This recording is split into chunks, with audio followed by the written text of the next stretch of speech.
In today's You Ask, I Answer, Pradeep asks, does every brand have to have a presence on all the digital platforms, or do you have the liberty to choose a few?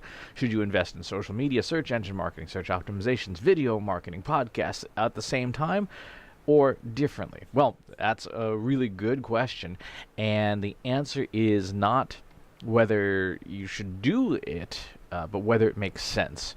So, two things are important, two considerations. Number one, first and foremost, where's your audience? Right? What does your audience want? Where do they consume content? If your audience is a very heavily commuting audience and they go to the gym a lot and they have multiple smart speakers in their home, then guess what? A podcast is probably the right choice.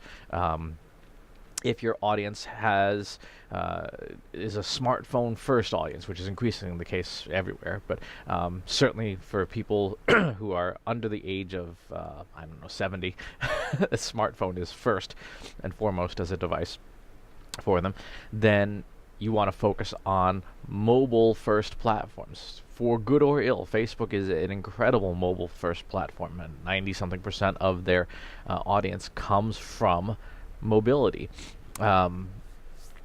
If people search for your product and know you by name or know your industry by name, if search is how people first discover your company's products and services, guess what? Search engine marketing and SEO make a lot of sense.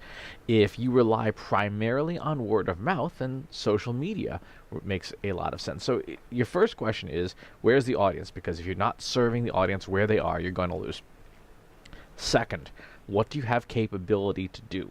So not everybody is willing to invest the time, the effort, the money in smart devices and microphones and all this cool technology. So that may limit your ability to produce things like video, or it may limit your ability to produce things like high quality audio. If you don't have the time every day or frequently to invest in making great content, then something like a high frequency content marketing campaign or content marketing strategy may not make a lot of sense. You might be better off doing the highly curated or highly infrequent but gold only content strategy, where you release something maybe once every 3 months.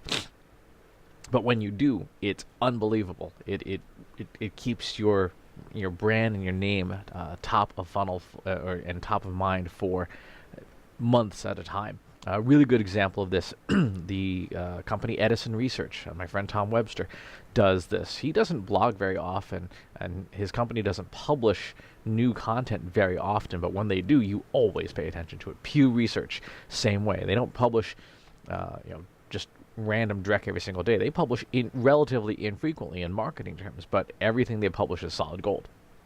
So you always share it. Avinash Kaushik, another example of that. So those are the two considerations. Where's the audience? And then do you have the capability to meet the audience where they are? My advice in this realm is to create content at a pace that you can sustain. So if you cannot make content every day, don't try. If you simply don't have the time and the resources, don't try, because do it badly is worse than not doing it at all. If you create content that people just don't want to pay attention to, it's very hard to get that attention back. Once you make that first impression, that's it. People have so many other choices today for where they get their content that they do not need to put up with mediocre content. They don't have to put up with good content, because at the touch of a button or tap of a phone, the best stuff for them in that moment is available. If you want to make content relatively at scale, the best place to do that is with video, because you can atomize video better.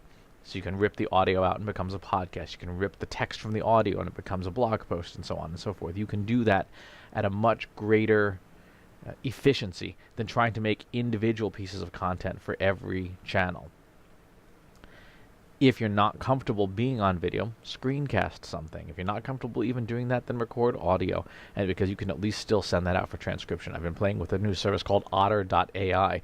As far as I can tell, while it's still in beta, it's free. It's worth trying out because it allows you to submit your audio and transcribe it and get a somewhat readable transcription back. And if you are making content professionally full time for marketing purposes, then you can spend some time cleaning up the transcription, but you don't have to do it from scratch, which is kind of nice.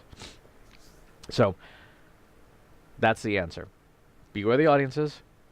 Do what you can with what you are capable of doing. And if you can't do it for some reason, but it's still a strategic priority, you will have to hire. You'll have to invest. You'll have to contract with an agency. You'll have to partner. But if you know that your audience always gets its best information from YouTube, which is the second largest search engine on the planet, if you know that to be the case, and you want that to be a performing channel, you'll have to invest in it. So, thanks for the question, Pradeep. As always, please subscribe to the newsletter and to the YouTube channel, which is where all the videos are stored. Even though I publish them all over the place, they live on YouTube, so you can find them more easily. I just rearranged my channel last night. You can find stuff a little more easily now. Thank you for watching. I'll talk to you soon.